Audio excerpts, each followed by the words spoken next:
Hi everyone, it's Kendall here, and we are back with our Brackman sampler blocks from the Encyclopaedia of Pieced Quilt Blocks, which was compiled by Barbara Brackman. So we will continue doing our equal 9 patches, as there were, like I said in the previous video, another 170 or so to go through. So grab a beverage, grab your fabric, come with me, and I'll show you how I do it.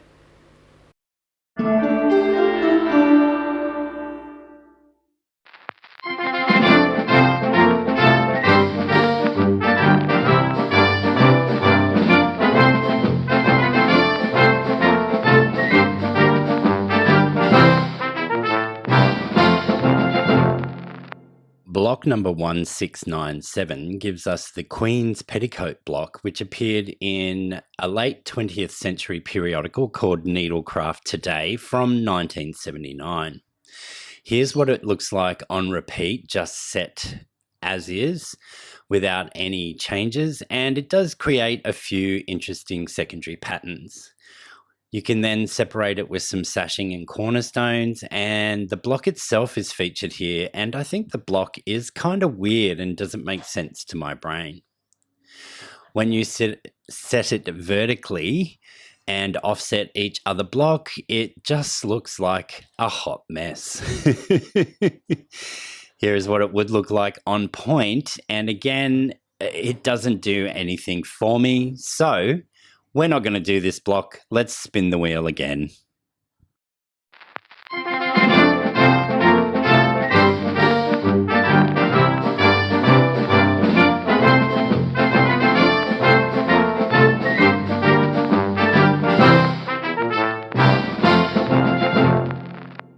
Block number 1716 gives us the triplet block, which was by the Kansas City Star.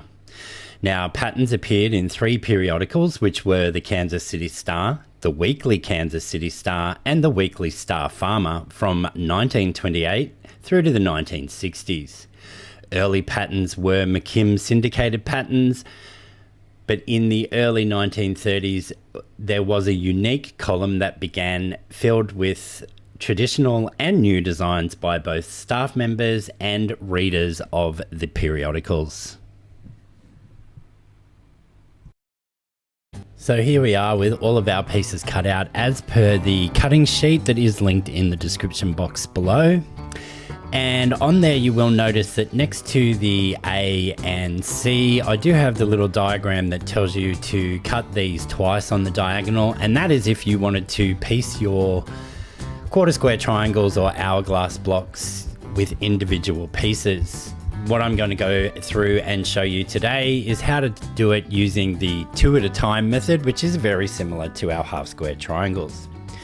We start by taking our background fabric and drawing a diagonal line from corner to corner in one direction only on the back of each of those. We'll then match those up with right sides together with our C squares. We'll take those to the machine and we will stitch 1/4 of an inch on each side of the drawn line. Once that's done, I like to give the pieces a press to settle down any of the stretch or distortion caused by sewing across the bias before cutting them in half on our drawn line. We're then going to press all of these to the darker of the 2 fabrics, and it's at this point that we differ from when we're making half square triangles.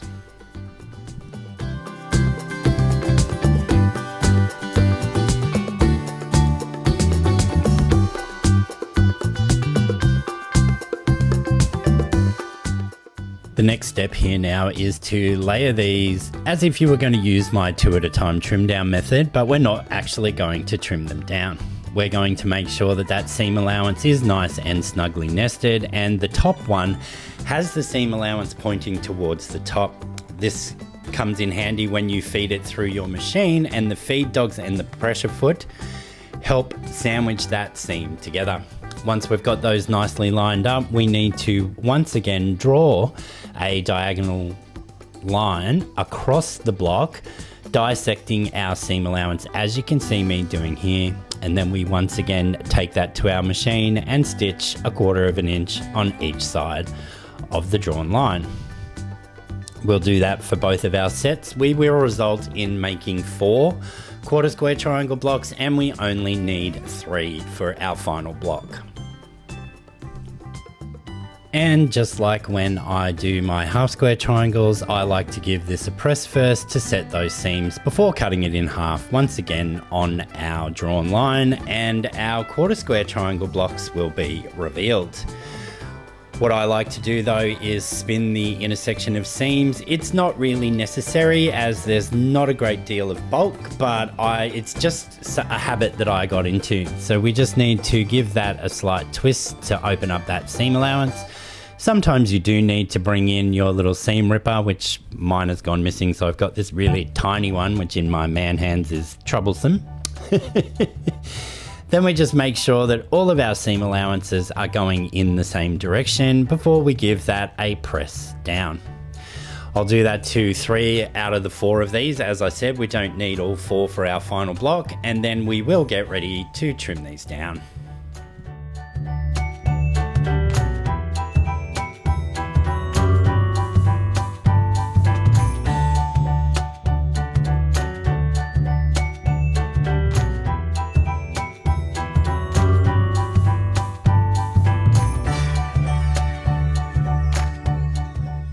To trim these units down, you do need to be aware of a couple of things and where some measurements are on your ruler. First of all, we need to locate the intersection of our 2 1/4 inch mark.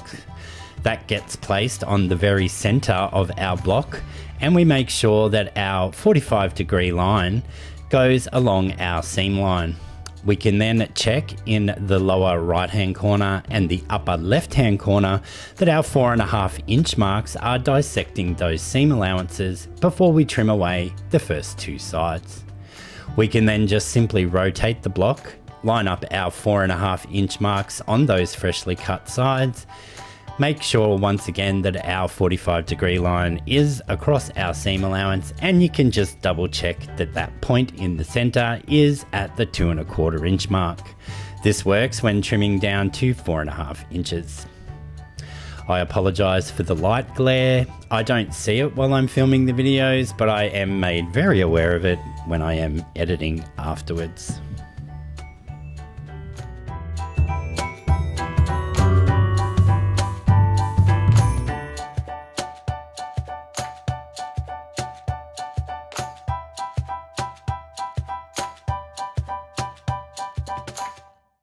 With those units now made, we have all of the pieces that we need for the final block construction, and we need to refer back to our cutting sheet or the little image there in the top right hand corner on the correct layout, making sure that our quarter square units are in the correct orientation.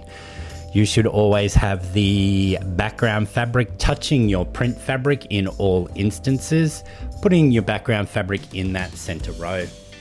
We are then going to apply our 9 patch construction rules, which means that we start by sewing all of our vertical seams and then our horizontal seams. Throughout this, for the top and the bottom row, we will press out towards those print fabric squares. And on the center row, we do need to press in towards our quarter square triangle, which does give you a little bit of bulk, but we will eliminate that at a later step.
Alrighty, to deal with the bulk at our intersections here, because we did have to press towards that center block, we are going to spin these intersections, which we have done for many of our blocks before. We just need to pick out the few stitches that are above the horizontal stitching line that we just did from our vertical seams, as you can see me doing here, and then we'll open up that seam and we will spin this intersection around in the direction that matches our vertical seams. So once I've got this open, you will notice that for the right hand side we are going in a clockwise direction, and for the other side it will go in an anti-clockwise direction, and all of our seams will sit really nicely, and we've distributed that bulk from the intersection of our quarter square triangles. Once you're happy with how they're all placed, we just press that into its final place. We'll put on our last row, which is our bottom row, and repeat this process for that seam as well, and the block for this week is done. But stay tuned for the AccuQuilt and some layout options.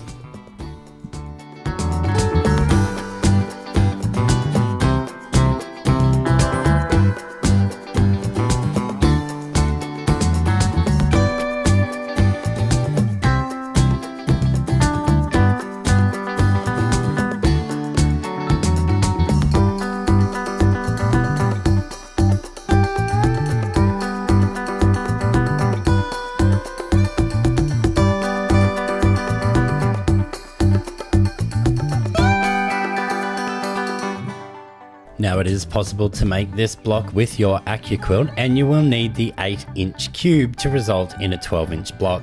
As per the last series of videos, I am using my 6-inch cube as I don't have the 8-inch cube, and my blocks will finish at 9 inches instead. So for this we need shapes 1 and 4, and I've included on the cutting sheet how many you need of each. Now the important thing when using your AccuQuilt is to feed the fabric through the machine with the length of grain going towards the cutters. So I was just showing you there, if you don't leave the bias edge on like I did, you can give the fabric a little tug. If it sounds tight and makes a popping sound, that is the length of grain. If it is a bit loose and has a bit of stretch, you are on the crosswise grain, or the one that goes across the width of fabric as opposed to the length of fabric. What this can result in as it goes through the cutter is that your fabric may stretch and you may not get as accurate a piece as you are after. By doing it length of grain through the cutters, the machine is, the fabric is much tighter and is less inclined to stretching out.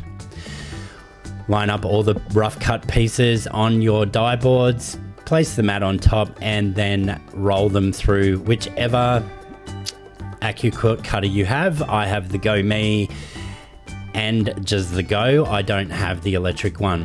My little sewing space isn't big enough for the big one, so this little one works fine for all of the cube shapes that I'll be using. Once we have all of our pieces cut, we just lay the block out and then construct it in exactly the same way, but we do need to make our quarter square triangle units piece by piece, as opposed to the 2 at a time method that I showed in the traditional piecing part of the video.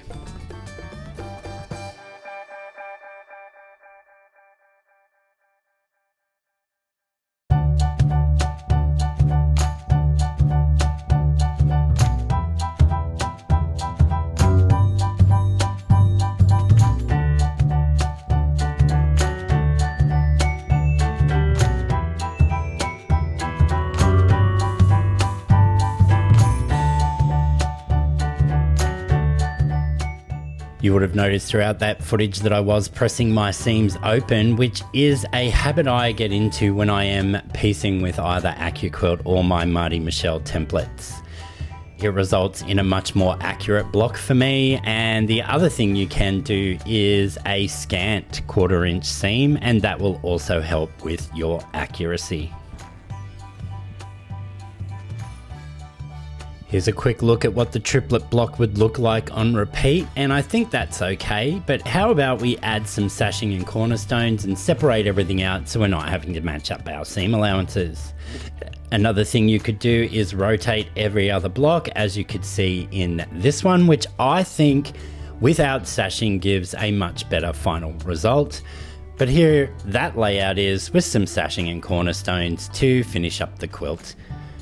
And I think this is quite nice.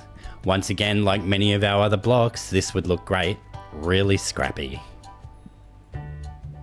And that's it, folks. I hope it's okay that I skipped the first block that was spun up, and let me know in the comments below if you want me to keep getting the block by spinning the wheel.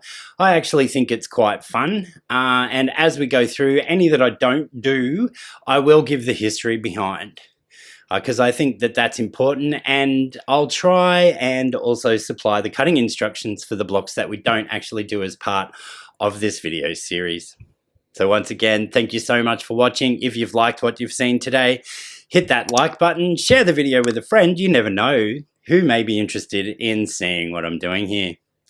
I'd love for you to subscribe, and that's the best way for you to support the channel if you haven't already done so. But when you do subscribe, make sure you tickle that little bell icon and you'll be notified of all my future releases.